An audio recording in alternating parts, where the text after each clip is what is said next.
Duel Review is brought to you by NexusDigitalComics.com. On today's Duel Review, The Secret World of Arrietty. I'm RJ. And I'm Nick. Let's get to it.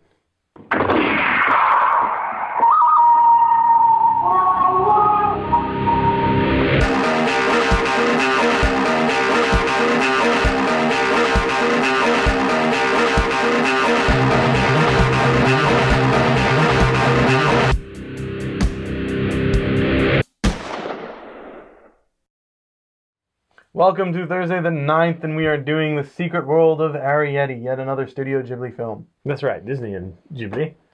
There it is. Thank you, sir. Sorry, I didn't mean to usurp your duty there. It's Vanna. Sir. So Arrietty, I'm sorry, The Secret World of Arrietty for us Americans. It's just Arrietty in Japan. It is essentially the borrower's story. It is little people living in our houses, you know, that borrow things, which is really they might be the stealers, whatever. The stealers to livers. I don't know. Yeah, but they only borrow things. But they never they never bring it back. Yeah, but so they only borrow things that steal things that people will never miss. Yeah, that's the thing is they're supposed to be living, you know, in the shadow secret world, right. Which apparently it's not a secret, everybody knows. What Disney is trying to tell you kids is if you're small enough, you can take whatever you want. Yeah, and just disappear into the scenery. So the borrowers, it's basically Arrietty is the daughter. There's the father and mother all living there in the house.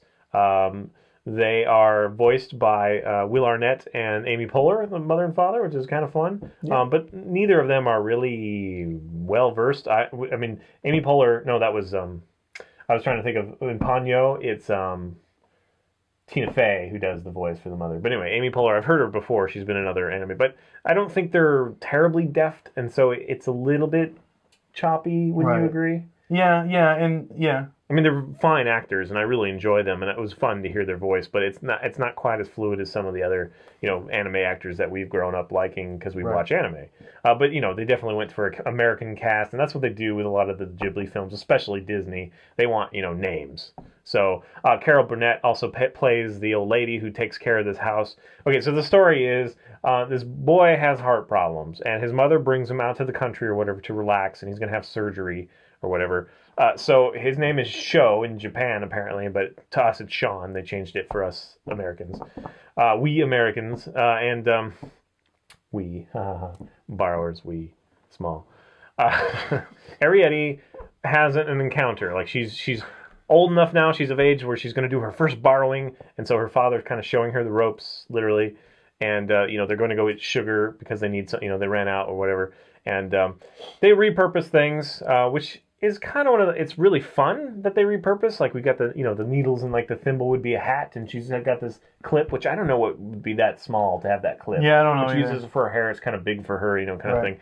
My question is, you know, since we're, you know, we didn't have giants that we inherited things from. We made things out of metal. So why don't they do the same thing? That seems, because we even see him, you know, we see the father, like, he's soldering, but he's doing it large scale. There is that thing where the water doesn't behave quite like water for us because they're working with density and whatever. They're much smaller, so the water's going to be larger particles and whatever. I've always wondered, you know, how small do you have to get before you start seeing water as a bunch of, you know, things clumped together rather than... But anyway, whatever. So they have some fun with that, and I don't think it's technically, scientifically correct, you know, but... it's just fun. Whatever. Yeah, it's kind of fun to see...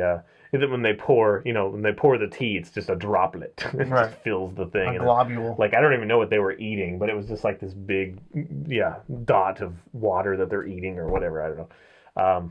So a lot of fun like that. There's a dollhouse that was made by the boys' parents. This is like their summer home or something. Right. And they had seen the borrowers before. It was apparently another family of borrowers, possibly. And they built this house thinking that hopefully, you know, they'll show themselves and they can live in this house and whatever.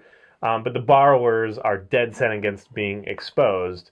Once they are exposed, they know that what do they call them? Their curiosity, beings. Beings, yeah. Human beings. Their curiosity will get the better of them and basically destroy their lives, which that kind of starts happening, even though Sean means well. And it's kind of this kind of creepy moment, actually, where he's like, "Don't be afraid. I know it's you." And then, you know, because they lower the voice and whatever because he's larger. Right. And she's sneaking around his bedroom, and she, like, sees that he's staring right at her. And so she's like, oh, and he's like, don't be afraid. It's kind of creepy to me. Yeah. I'd be totally creeped out if I was would too. Arrietty. I would like run. But anyway. Like, oh, no, I'm not saying a giant man's gonna keep me. Yeah, yeah. So it's a classic kind of borrower story. Right. It's just been reinterpreted. And with the Ghibli's- studio, Ghibli yeah, style. yeah, with the Ghibli art. Great music and great visuals. But I think this is actually rather lacking for a Ghibli film. Yeah, for a Ghibli film, yeah, I think There's so much whimsy that is not there. Right. They do, they bring in this other borrower. Like those three, Arrietty and her parents, I think they're all alone.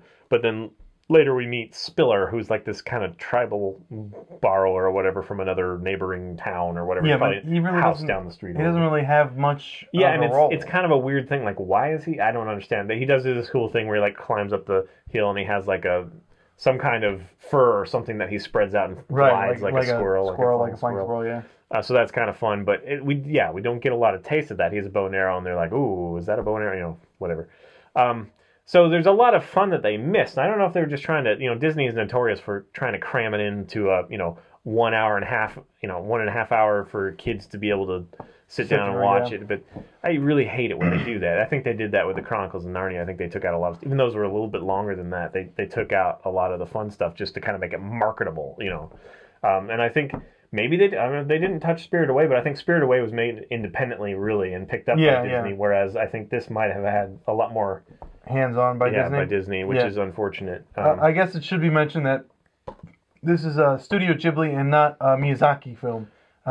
There is a little correlation between. Although he did do some of the writing.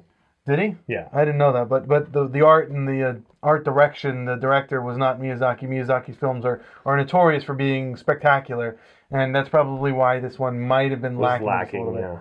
But it's a heavy weight to carry. Miyazaki was a great. And then you're trying to kind of work under him, and it's a huge shadow. He helped write the screenplay, but it was directed by... Oh, it was directed by Hiromasa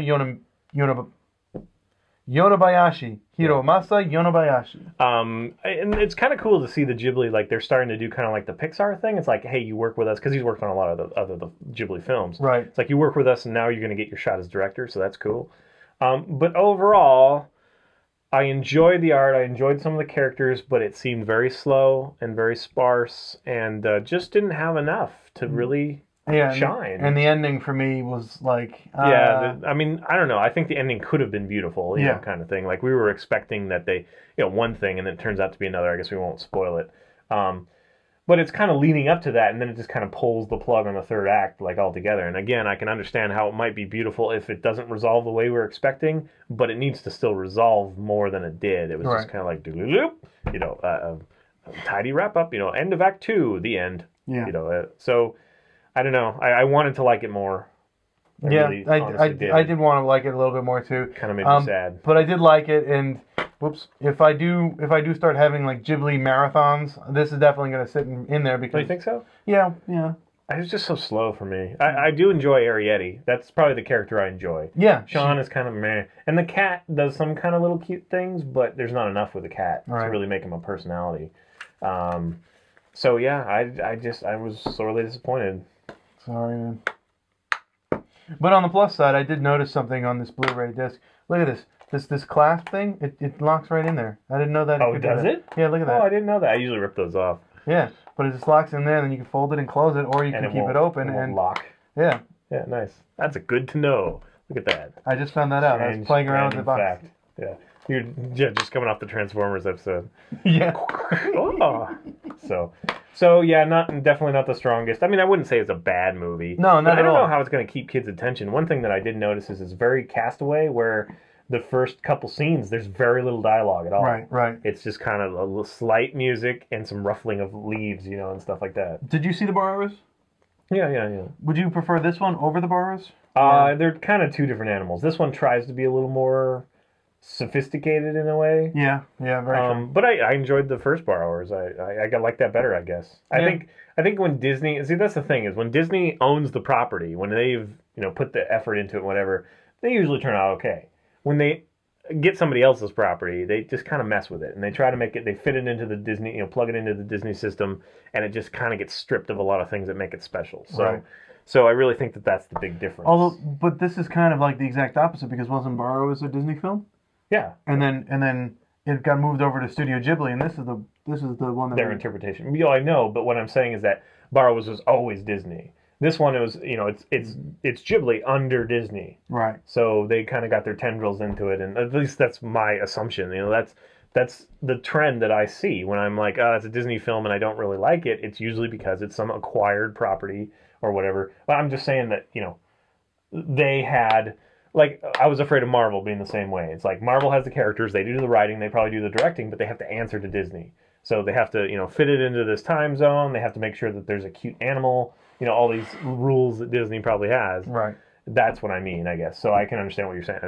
I didn't mean, yeah. The Borrower's property, I think, is, you know, another one, just like all the Grimm's fairy tales that have been acquired by Disney other ways. But what I'm saying is they didn't start to finish. It wasn't Disney, and Ghibli worked with it and then had to work with Disney to get it released. So right. Anyway, so I just wish it could have been better, but, you know, whatever. It was good for what it was.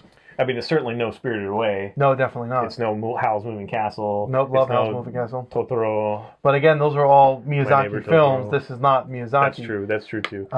We'll see what the game is like, you know.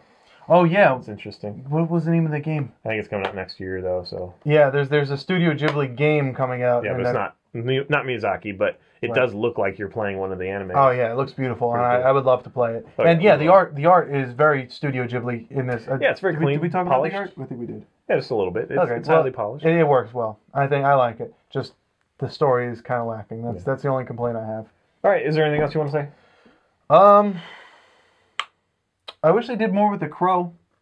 Oh yeah, he's a very short part. Yeah. Yeah. Yeah, but he's the catalyst to them getting together. But yeah, I think that's kind of the problem. They throw away a lot of these things. Yeah, I agree. Ghibli would have done something amazing with it. You know, yeah, I agree. I think they would have combined the crow and the hag like they kind of did in Howl's Moving Castle. Yeah, something. Yeah, would have been awesome. Some strange spiritual blob coming out of the water. I don't know. And we didn't even get any funny moments like Ham from like Ponyo and stuff. It just seems so lacking. It seemed. Well, whatever, you're probably going to argue with me, but it seems like DreamWorks as opposed to Pixar. It's like, it's fun, it's just not special. Right. Yeah, okay, I can buy that. But I did love How to Train Your Dragon. But anyway. All right, guys, follow us on, or subscribe on YouTube, and follow our Duel Review channel, watch all our fun playlists. I highly recommend Game Labs. We've been having a lot of fun. We got Lucinda Green's Equestrian Challenge coming out just this last week, so make sure you check that out. It's a lot of fun. And, Fover is a lot of fun. Right, thank you. And false news. False news, exactly. And please leave comments. We love comments. And please support us because we have our new Seattle location, new office, lots of great fun. So we could use all the support that we can. And you could support us by subscribing on YouTube and by buying our wares at spiderwolf.com. That's right. We got card games and short stories and t-shirts and a lot more to come, especially now that we have the space. We're going to start cranking it out. So. Lots of work being done. All right, guys. Very exciting. See you tomorrow. Or, yeah. Yay! I got it. Did you see that? Yeah. It was like, yeah. It's a different animal. I think you have to aim low. Okay. Good job. Coming up, the movie Noises Off. Kiki? Kieran Kiki? Is it the English thing? I don't know. We'll just say the old lady. The old lady. Hey, old lady. Oh, I guess I'm starting. Sorry. Sorry. It's a different animal. I think you have to aim low. Oh, you got it. Good job. Good job. And here's the putt. Oh, wonderful job. He missed. Wonderful job. Is it? It's close enough. Yeah. What was that commercial? It's close enough. Is it? It's close enough! I don't know what you're talking about. Oh, it's hilarious. It was a commercial, right? And the guy's like putting, and he putts, and he gets like right next to the hole, but it doesn't go in. And the whole time the announcer's like, is it? It's close enough! And everyone starts cheering. It's like, what? But I forget what it was for. If you know, send it a comment. Yeah. If it's on YouTube, let me know, because I think it's hilarious. I love that. It might be a beer commercial. I'm not sure. Usually it is a beer commercial. It's like Bud Light. Flavor? Close enough.